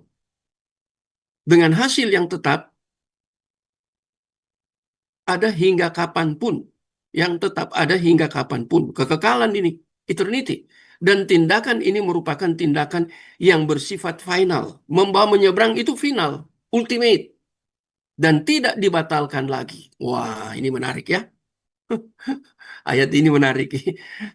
Ini ayat-ayat yang membicarakan tentang ketekunan ya, secara biblikal. Ya, kira-kira sampai di sini Bapak Ibu bisa mengikuti. Ada Ibu, silakan. Ya, bisa ikuti ya. Pak Armstrong bagaimana? Pak Andi agak sulit ya. Mudah ya, mudah ya. Kita yang apalagi sudah belajar. Bagaimana Pak Andi? Tanggapannya, responnya? Hmm, masih bisa ngikuti sih, Pak. Oke, oke Pak Andi. Ya. Krie, bagaimana Krie? Ada teman-teman yang lain? Bapak, ini saya agak yang menjadi pertanyaan dalam diri saya sampai hari ini, Pak. Ini mengenai tadi Bapak kita bicara tentang ketekunan orang kudus, Pak. Nah, yang menjadi pertanyaan saya, Pak, bagaimana dengan selain Yudas yang ditentukan untuk dia ditentukan untuk dibinasakan, lalu bagaimana dengan orang-orang yang gantung diri? Apakah mereka itu binasa atau mereka tetap ada di dalam pemeliharaan Tuhan. Dalam secara khusus untuk mereka termasuk orang pilihan atau bukan, Pak? Kalau itu predestinasi ganda kan, itu belajar predestinasi ganda. Jadi Kelvin kan bicara itu ya, ada yang memang ditentukan atau ditetapkan untuk dibinasakan. Pasti kita akan negative thinking di situ. Mengapa kan? Kok Allah begitu jahat ya menentukan? Ya, kalau mau lihat itu dari mana itu ayat firman Tuhannya? Apakah Allah jahat? Dan ada ayat firman Tuhan yang jelaskan itu. Mau lihat, mau jawab Krie punya pertanyaan ya. Karena predestinasi ganda kan. Tadi ini kita berbicara tentang ketekunan ini yang dipilih untuk diselamatkan, mengalami soter. Tapi ada yang memang tidak dipilih untuk diselamatkan, ada. Apa ayatnya firman Tuhan? Mari kita buka. Roma. Menarik. Ada yang sudah tahu pasti ya, tapi saya ingin kita lihat di sini. Roma pasal 9. Saya hafal sekali bagian ini ya. Tapi ini harus dibaca supaya tidak mengerti. Harusnya kan keseluruhan ya, pasal 9 ini ya. Tapi karena waktu kita hanya membaca dari ayat berapa ya? Ayat 10 aja. Roma pasal 9 ayat 10. Mari silakan Krie, nanti saya katakan berhenti baru berhenti ya. Tolong Krie. Roma pasal 9 ayat 10. Mari baca. Ayat 10-nya aja, Pak ya? Iya, dari ayat 10 sampai terus ke bawah. Oh, sampai ke ya. Ayat Baik, 17 Pak. lah, sampai ayat 17. Roma 9 ayat 10 dan seterusnya, tetapi bukan hanya itu saja, lebih terang lagi ialah Ribka yang mengandung dari satu orang, yaitu dari Ishak, bapa leluhur kita. Sebab waktu anak-anak itu belum dilahirkan dan belum melakukan yang baik atau yang jahat, supaya rencana Allah tentang pemilihannya diteguhkan, bukan berdasarkan perbuatan, tetapi berdasarkan panggilannya. Dikatakan kepada Ribka, anak yang tua akan menjadi hamba anak yang muda. Seperti ada tertulis, aku mengasihi Yakub tetapi membenci Esau. Jika demikian, apakah yang hendak kita katakan? Apakah Allah tidak adil? Mustahil.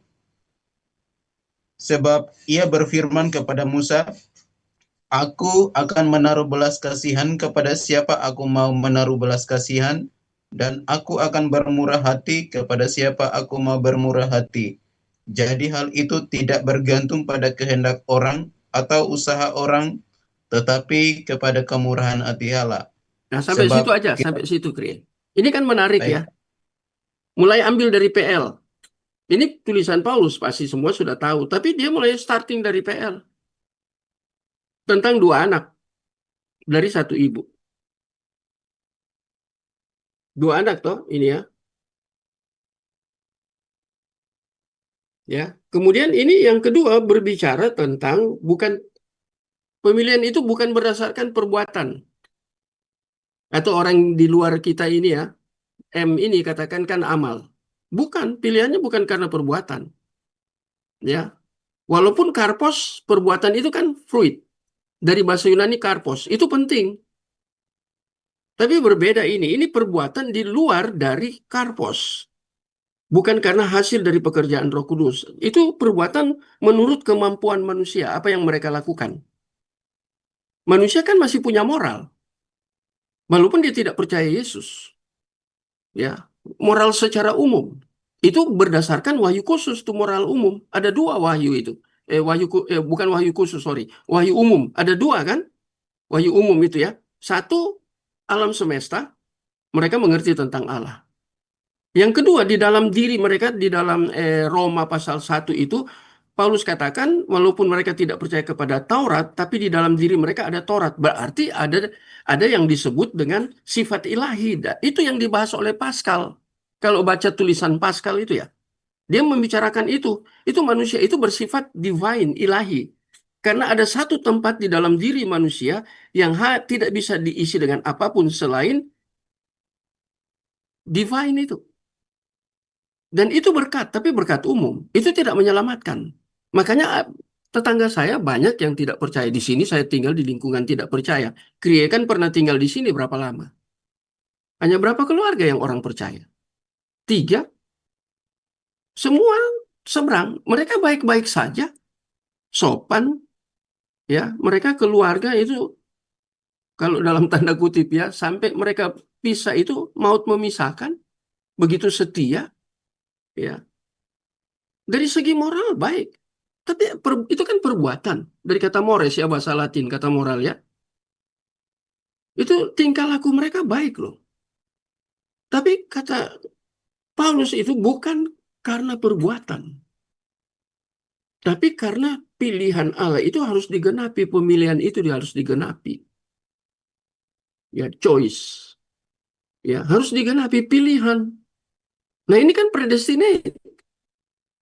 Cek dalam teks. Lihat bahasa Inggrisnya. Ditulis predestinate.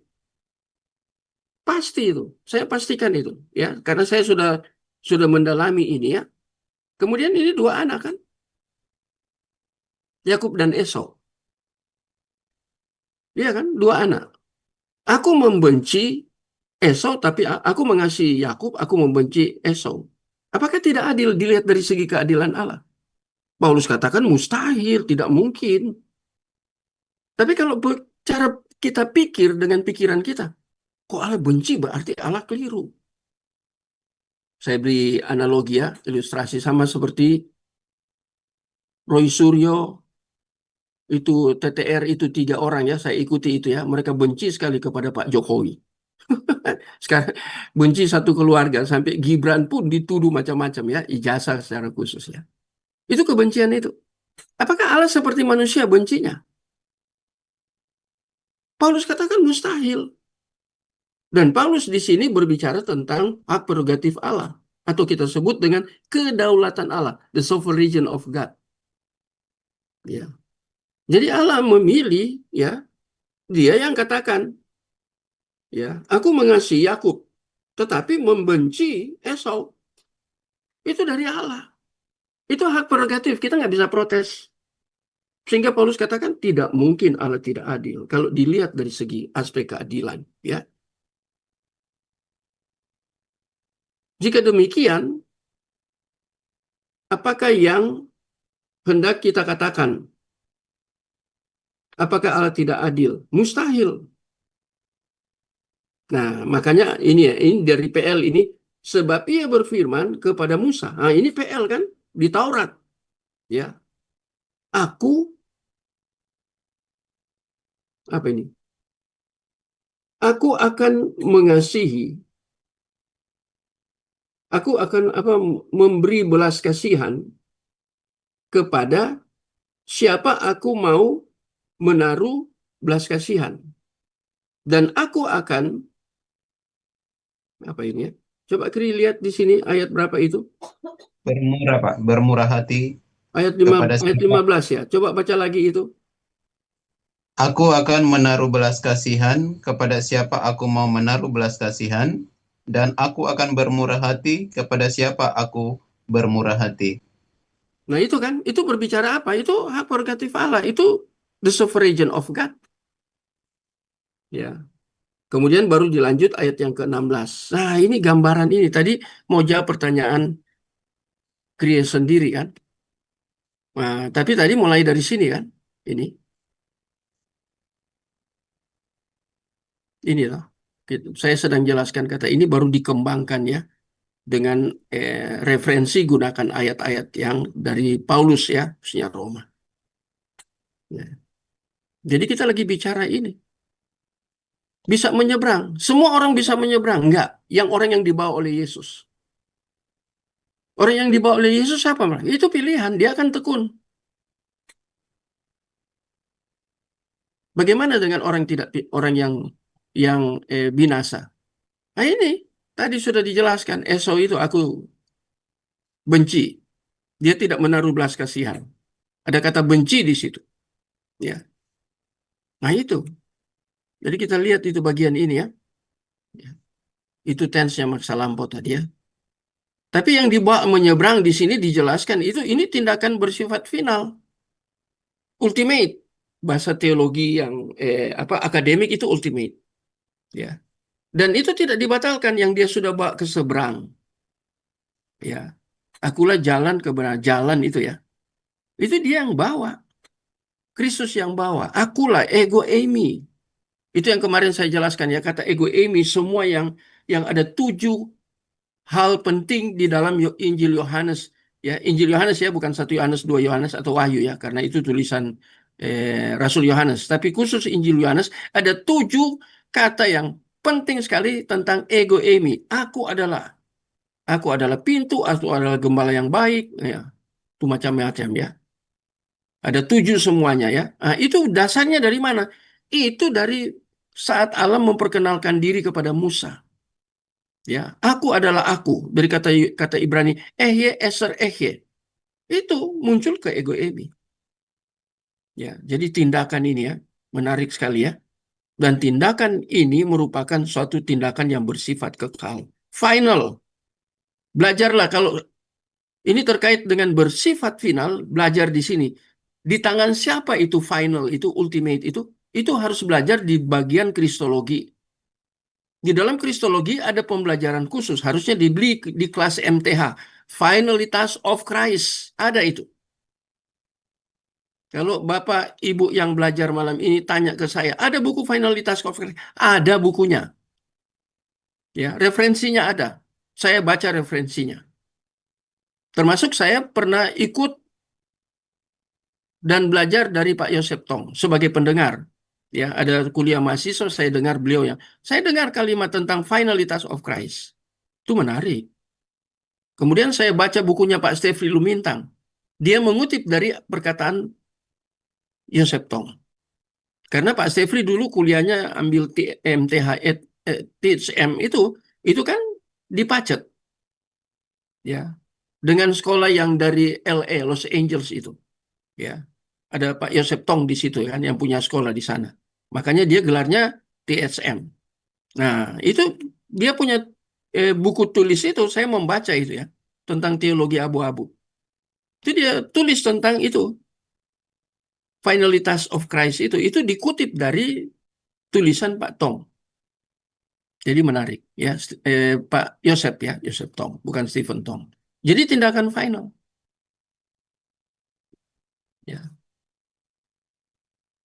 Sampai di sini ada yang mau tanya?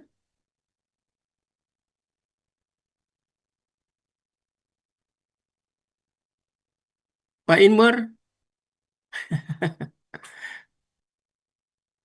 masih hadir Pak Ya, Inmer ya. Ada yang mau ditanya? masih. Sampai saat ini masih sangat jelas, jelas, sangat memberkati. Terima kasih pembelajarannya. Oke, terima kasih Pak Inmer. Ya, ini hamba Tuhan senior ya. Nah, kita lanjut ya. Ada beberapa ini, tapi saya tidak ambil semua ya. Nanti dari surat-surat dibahas lagi. Saya bahas seperti ini cara membahasnya. Kemungkinan bahwa orang percaya sejati akan menyeberang kembali dari kehidupan yang berpusat kepada Kristus. Ya, jadi dia ini ada istilah yang meragukan di sini ya. Ada kemungkinan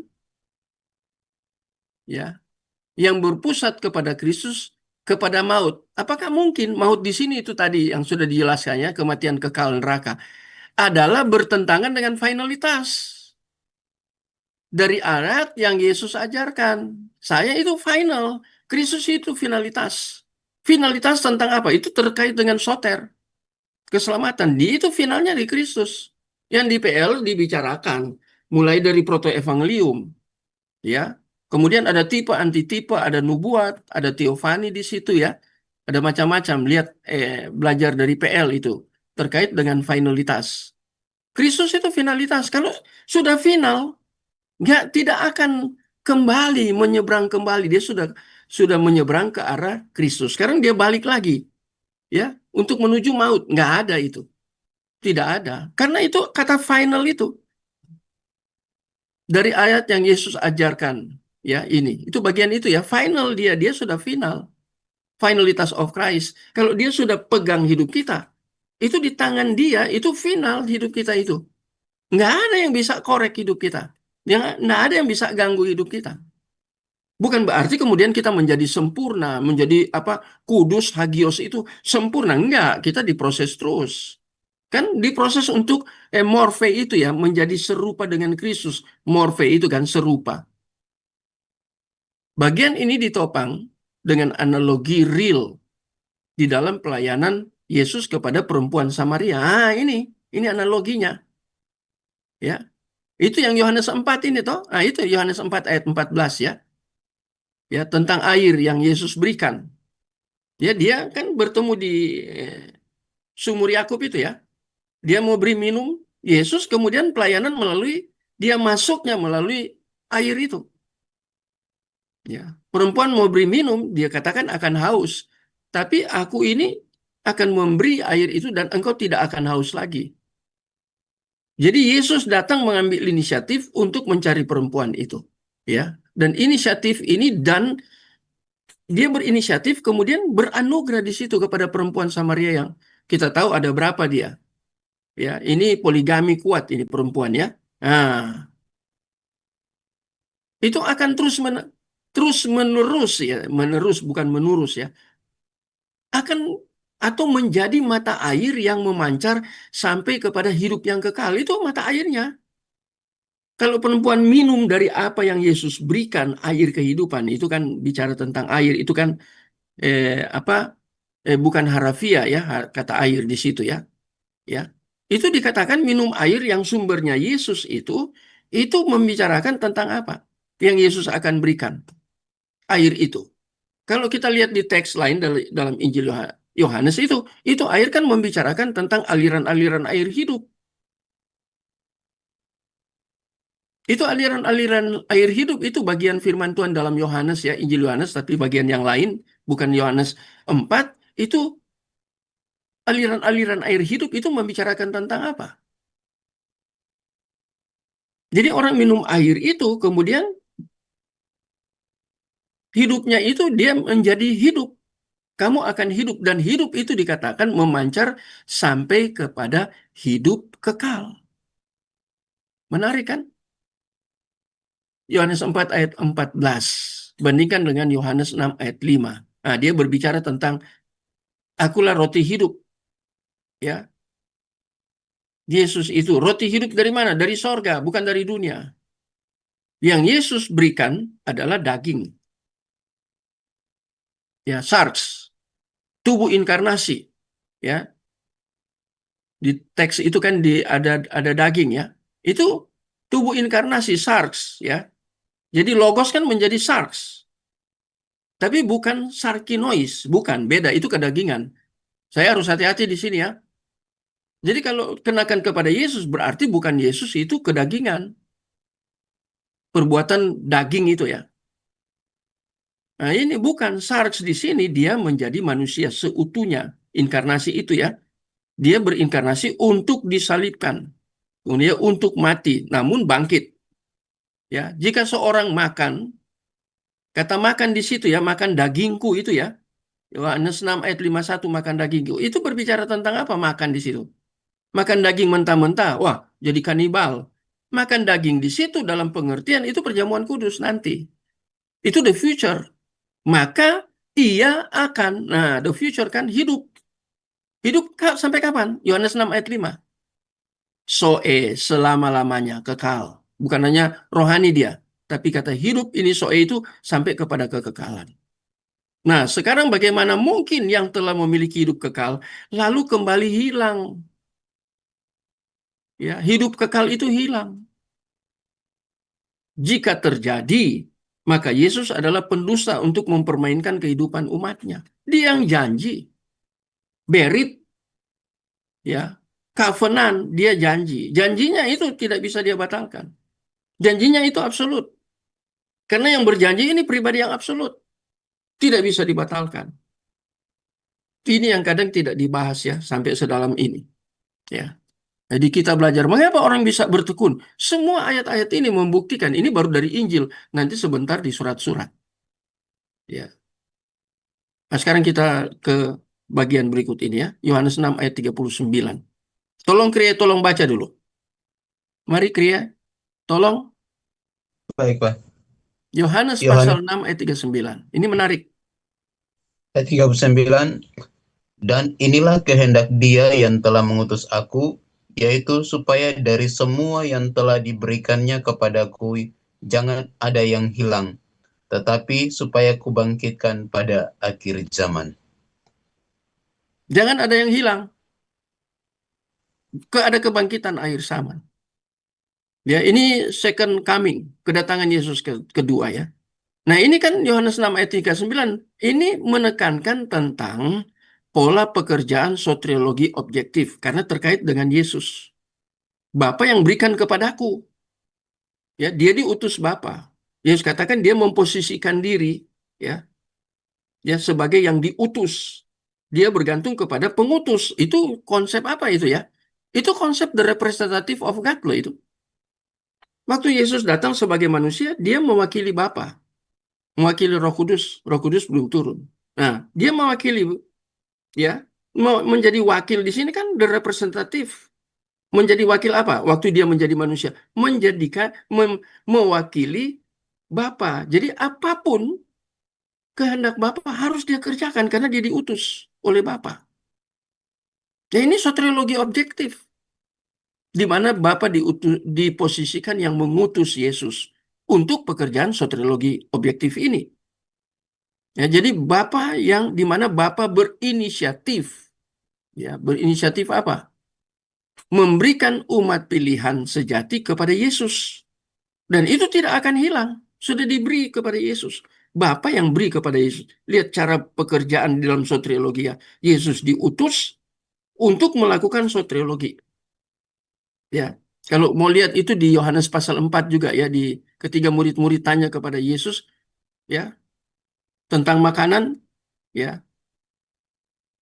Mereka bertanya tentang makanan, apa jawaban Yesus? Makananku ialah melakukan kehendak Dia yang mengutus aku hingga selesai. Final. Final itu apa? Itulah kematian. Final mati, harus mati dia. Baru kemudian dia bangkit. Jadi tidak ada yang hilang karena Bapa yang berikan. Jadi kita umat pilihan ini Bapa yang berikan kita kepada Kristus. Nggak ada, ini unik ini. Ini eksklusif. Ya, pembelajaran seperti ini, ajaran seperti ini hanya di Alkitab yang ada. Di luar nggak ada. Agama lain nggak punya ini. Ya. Jadi bisa hilang kah? Dia akan tekun. Kalau hilang kan berarti dia tidak tekun. Jadi orang-orang pilihan ini akan bertekun sampai kepada kesudahan. Tidak akan hilang. Ya. Karena Kristus, itu pekerjaan Kristus ya. Akan mengalami kebangkitan pada akhir zaman. Kebangkitan Yesus, kedatangan Yesus yang kedua. Setelah ia datang pertama untuk soteriologi objektif, dia datang yang kedua dia sebagai hakim. Dan dia akan membawa umat ya. Masih banyak ayat-ayat firman Tuhan di dalam Injil yang bisa didalami terkait dengan ini ya, tema ini. Seperti Yohanes 10 ayat 27 sampai 28 itu juga ya. Dan sebagainya. Kalau kita mau mendalami ya. Jadi masih banyak ayat-ayat. Ini salah satunya. Ya. Ini dari Injil. Wah, ini waktu ya. Selalu kita terbatas. Tinggal 7 menit. Ya. Nah, sekarang kita lihat surat-surat kiriman. Mungkin kita hanya dapat satu. Ya, malam ini ya. Nah, ini bukti orang-orang percaya, bertekun, orang-orang yang dipilih, mereka itu memang sejati, itu akan bertekun sampai kepada kesudahan. Nah, itu Roma 8 ayat 29, ayat 30. Ini kan surat beberapa kata kunci di sini ya. Itu ada kalimat foreknew ya. Allah sudah mengetahui sebelumnya. Wah, menarik sekali ini. Kata sebelumnya di sini, proekno. Itu dari kata proginosko. Itu dari dua penggalan kata, pro dan ginosko. Ginosko kan mengetahui. Kata pro itu atau pre itu sebelumnya. Itu saya jelaskan semua di sini ya. Dari dua kata Yunani. Ya. Dari dua kata Yunani ya. Pro ginosko ya. Tidak menggunakan oida di sini tapi ginosko. Karena keintiman itu. Keintiman itu saya katakan tadi percaya ya. Yang sama dengan penekanan yang berbeda. Ini oida sama-sama dengan ginosko sama. Tapi tekanannya berbeda. Satu tahu atau pengetahuan yang bersifat deskriptif, gambaran, tetapi satu pengetahuan yang bersifat intim. Ya, artinya beriman. Ya. Jadi berbeda penekanan. Menegaskan tentang pra-pengetahuan Allah di dalam kekekalan terhadap satu peristiwa yang akan terjadi. Dipilih Yunani pro-orison dari kata pro-rizo. Nah itu ya, he also predestinate to be. Ya. Nah, jadi kita lihat di situ ya, ini kata ini yang muncul dipilih itu ya. Demikian juga pada ayat 30. Itu 29, tak? Di dalam terjemahan LAI digunakan kata ditentukannya dari semula. Di dalam teks Yunani ya sama itu. Proorises, kata ditentukan. Ya, sama dengan yang dipilih dalam teks asli. Ya, seperti ayat 29 yang artinya he predestinate. Yohanes 10 ayat 16. Ya. Ini bandingkan dengan Yohanes 10 ayat 16 ya. Ini 1 Roma pasal 8. Yohanes 10 ayat 6. Ada kata Yesus sendiri tentang memilih. Ya, itu dari kata Yunani exelesaste, sasde. Dari kata eklego, to choose ya, select itu ya. Elect, kemudian to pick out for myself. Dia pilih sendiri ya. Dia yang pilih sendiri itu ya. Menegaskan dalam pemilihan tidak ada harus di situ ya tambahin seorang pun yang terlibat, termasuk yang dia pilih. Nggak ada yang terlibat, dia yang ambil ya. Pada bagian ini muncul kata Yunani ekalesen. Itu bentuknya lagi ya, lihat ya, bentuk-bentuk itu selalu aorist ya. Verb aorist indikatif aktif dari kata kaleo, dia yang panggil. Ekalesen itu dari kata kaleo, ya, artinya to call, to name, to invite, ya. Jika kata ini kembali ke Yohanes 15 tadi harusnya ya, ayat 16 itu ya, bukan Yohanes 10 ya, menegaskan tentang pilihan atas inisiatif Yesus, pribadi yang kedua, ketika berinkarnasi untuk memilih dengan hakikat kealahannya yang absolut. Jadi dia pilih, dia bukan menggunakan hakikat kemanusiaannya, ingat itu. Dia menggunakan hakikat kealahannya, dan di dalam hakikat kealahannya dia berdaulat. Ya, dia punya hak prerogatif untuk siapa yang dia pilih dan siapa yang tidak. Tadi sudah kasih contoh langsung di split ya, dibedakan. Itu tentang kerajaan sorga. Bandingkan dengan itu ya. Jadi kita lihat di sini ya, ya, sehingga yang dipilih tidak akan ditolak hingga selama-lamanya. Ya, tujuan dari pemilihan yang serupa, tujuannya yakni serupa. Itu tadi saya sudah singgungnya, morfe dengan Kristus. Ini merupakan pemulihan keturunan ke awal penciptaan.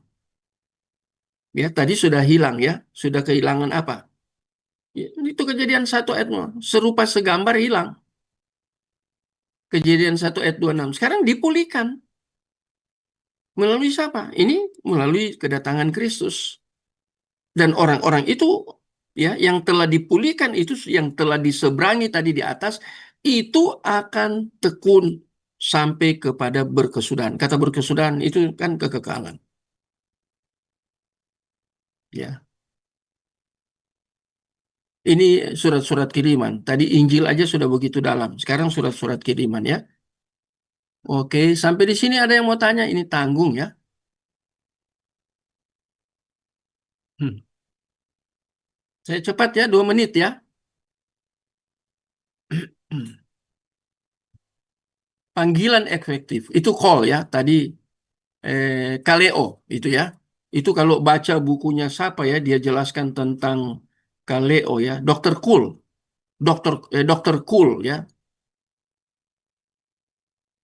Itu sejarah gereja saya baca. Oh iya ya, Dokter Cool ya. Dia doktor ya, PhD dia. Nah, dia menjelaskan tentang itu, tentang kaleo itu apa itu panggilan, ya. Dia menjelaskan tentang kata eklesia, ada kaleo di situ ya, panggil. Nah, itu namanya panggilan efektif. Mengapa panggilan efektif? Yaitu dibenarkan dan menjadi serupa dengan Kristus, berarti dinyatakan sebagai benar di dalam Kristus. Itu panggilan efektif. Hanya mereka yang memiliki iman sejati yang dibenarkan. Iman yang dianugerahkan, iman sejati ya. Bukan iman menurut kemampuan mereka dari bawah ya. Kemampuan manusia bukan. Tapi anugerah. Itu di Efesus itu tentu. Ya, iman yang benar. Dibenarkan. Pertanyaan, apakah sekarang Paulus memberikan tempat bagi kemungkinan bahwa orang-orang yang dipanggil secara efektif, yang memiliki iman sejati, dan telah dibenarkan, masih dapat kehilangan keselamatan mereka? Itu jawabannya. Lihat jawabannya ini. Apakah bisa hilang? Padahal sudah ada panggilan efektif. Sudah memiliki iman sejati. Sudah dibenarkan. Siapa yang benarkan? Bukan diri sendiri. Oleh Kristus. Ya. Masih dapat kehilangan keselamatankah mereka? Jawabannya secara pasti adalah tidak. Ini yang menarik. Ya. Teruskan ya. Seorang Kristen sejati tidak dapat didefinisikan dengan pengertian yang kurang dari seorang yang telah dipanggil. Kalau didefinisikan ya, Kristen sejati. Itu mereka dipanggil dan dibenarkan.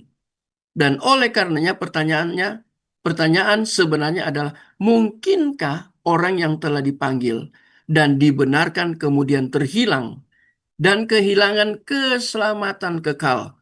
Jawaban Paulus dengan tegas, mereka yang dipanggil dan dibenarkan akan dimuliakan. Ini kata dimuliakan dari kata doksa. Itu dalam liturgi itu dikenal di dalam teologi reform itu tentang doxology untuk kemuliaan. Sampai kepada kemuliaan. Kemuliaan yang di mana? Dia mengalami kehidupan yang kekal. Ini dimuliakan, itu dikembalikan. Coba tolong ya, ini terakhir.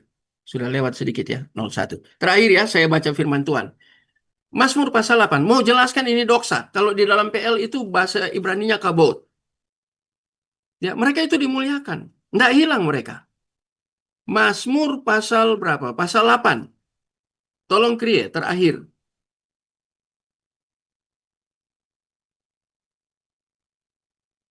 Ayat berapa, Bapak? Ayat 5 sampai dengan ayat yang Ayat ke-6. Terakhir. Kata dimuliakan saya jelaskan. Mazmur 8 ayat 5 dan 6. Apakah manusia sehingga engkau mengingatnya? Apakah anak manusia sehingga engkau mengindahkannya? Namun engkau telah membuatnya hampir sama seperti Allah dan telah memahkotainya dengan kemuliaan dan hormat. Ya, dimahkotai dengan kemuliaan. Kemuliaan itu mana? Doksa. Itu serupa segambar dengan Allah. Itu imago Dei, itu kemulia. Karena Allah itu mulia kan, tidak ada dosa. Manusia pertama dibuat serupa segambar, itu artinya mulia. Tapi bukan mulia absolut, karena dia ciptaan. Kalau Allah mulianya absolut. Nah, kalau kita tadi saya bilang terakhir ya. Terakhir, ini memang terakhir benaran ya. Roma pasal 3 ayat 23. Nah, ini tentang kemuliaan doksa ya. Lihat, ketika manusia jatuh dalam dosa, apa yang terjadi? Roma 3 ayat 23, tolong create. Roma 3 ayat 23. Karena semua orang telah berbuat dosa dan telah kehilangan kemuliaan Allah. Oke, terima kasih. Semua orang. Siapa itu semua orang? Seluruh keturunan Abraham. Sorry. Seluruh keturunan Adam. Sudah berbuat dosa. Itu di Roma 5 ayat 12. Tadi yang saya katakan ya. Jadi sudah berbuat dosa, hilang kemuliaan. Tapi ketika Yesus datang, dipulihkan mereka yang dipanggil dan dibenarkan akan dimuliakan. Ini dikembalikan kepada yang semula.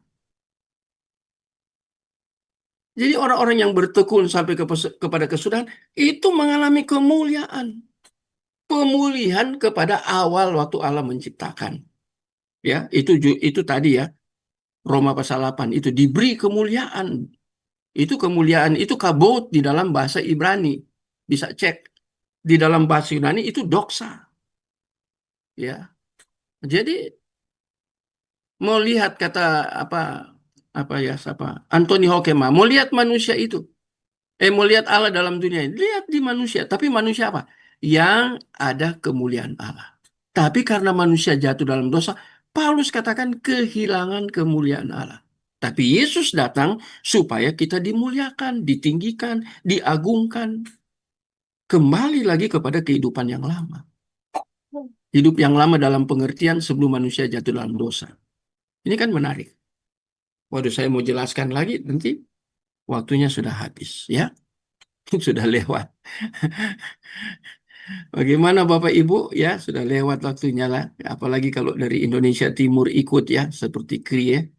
Berbeda berapa jam? 1 jam Kri ya? 2 jam Bapak Oh, dua dengan jam. Ya. ya Surabaya. Jadi ini sudah malam sekali, jam 11 di sana ya. Ya. Iya Bapak sudah Wah, jam 11 ya. sudah jam 11. Hanya orang mau belajar aja yang mau untuk sampai malam-malam gini ya.